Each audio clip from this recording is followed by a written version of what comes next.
बिहार की राजधानी पटना में स्टूडेंट्स का प्रोटेस्ट लगातार जारी है। कई दिनों से गार्डन बाग में धरने पर बैठे छात्र अब सीएम सम्राट चौधरी के रेसिडेंस का घेराव करने की तैयारी में है।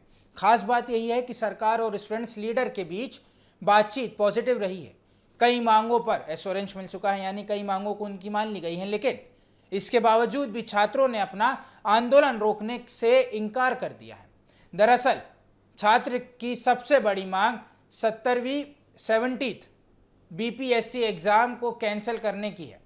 इसके अलावा TRE-4 यानी टीचर रिक्रूटमेंट एग्जामिनेशन को लेकर भी छात्र कई डिमांड्स रख रहे हैं। उनका कहना है कि टीचर रिक्रूटमेंट्स में सिंगल एग्जाम सिस्टम होना चाहिए और प्रीलिम्स में मेंस की जगह एक ही परीक्षा की जाए। स्टूडेंट्स नेगेटिव मार्केटिंग हटाने की बात कर रहे हैं, डोमिसाइल पॉलिसी में बदलाव की मांग कर रहे हैं, एज लिमिट बढ़ाने और सरकारी भर्तियों में ज़्यादा से ज़्यादा ट्रांसपेरेंसी की भी मांग कर रहे हैं। उनका कहना है कि कॉम्पिटिटिव एग्जाम में ट्रांसपेरेंसी बेहद ज़रूरी होती है ताकि उम्मीदवारों की किसी तरह से परेशानी ना हो। वहीं बीपीएससी की तरफ से TRE-4 को लेकर साफ कहा गया है कि एग्ज़ाम में प्रीलिम्स और मेंस का सिस्टम रहेगा और नेगेटिव मार्किंग भी हटाने और नहीं हटाई जाएगी। यानी छात्रों की अब कुछ प्रमुख डिमांड्स पर कमीशन और कैंडिडेट्स के बीच अभी भी डिसएग्रीमेंट बना हुआ है। इसी बीच सरकार और छात्रों के बीच रिप्रेजेंटेटिव्स के बीच भी मीटिंग हुई थी। बातचीत के बाद स्टूडेंट्स लीडर ने माना कि सरकार की तरफ से पॉजिटिव रिस्पांस मिला है और दोनों साइड के बीच दूरी थी वो कम हो गई है, लेकिन इसके बावजूद भी छात्रों का कहना है कि सीएम रेसिडेंस का घेराव वो करेंगे। जी हाँ, सीएम के घर का घेराव वो करेंगे।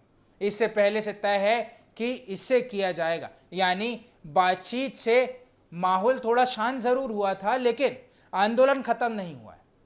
अब इस पूरे प्रोटेस्ट में एक और मामला काफ़ी चर्चा में है।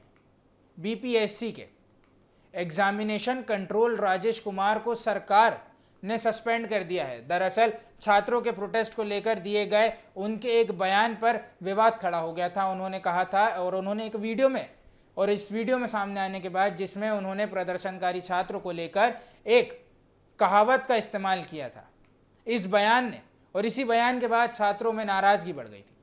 विवाद बढ़ने पर उन्होंने माफ़ी भी मांगी थी, लेकिन इसके बाद उन्हें सस्पेंड कर दिया गया। वहीं TRE-4 को लेकर भी स्टूडेंट्स लंबे समय से अपनी मांगों उठा रहे हैं। इसी भर्ती में 32,388 टेक्निकल पोस्ट हैं, रिक्रूटमेंट्स होने की हैं, लेकिन कैंडिडेट्स का कहना है कि सिर्फ वैकेंसी जारी करना काफ़ी नहीं है।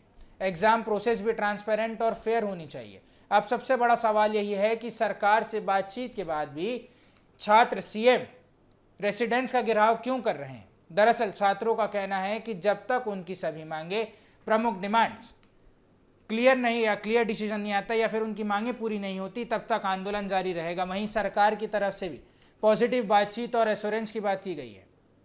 यानी पटना में अब छात्रों का प्रोटेस्ट फिलहाल ख़त्म नहीं हुआ है, लेकिन एक तरफ सरकार बातचीत के ज़रिए मामला शांत करने की कोशिश कर रही है तो वहीं दूसरी तरफ छात्र अपनी डिमांड्स को लेकर सड़क पर उतर रहे हैं और अभी भी अड़े हुए हैं।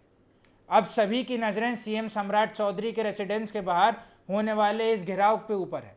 देखना होगा कि सरकार और छात्रों के बीच बातचीत से कोई सॉल्यूशन निकल पाता है या फिर बिहार में ये स्टूडेंट मूवमेंट आने वाले दिनों में कोई और बड़ा रूप लेता है।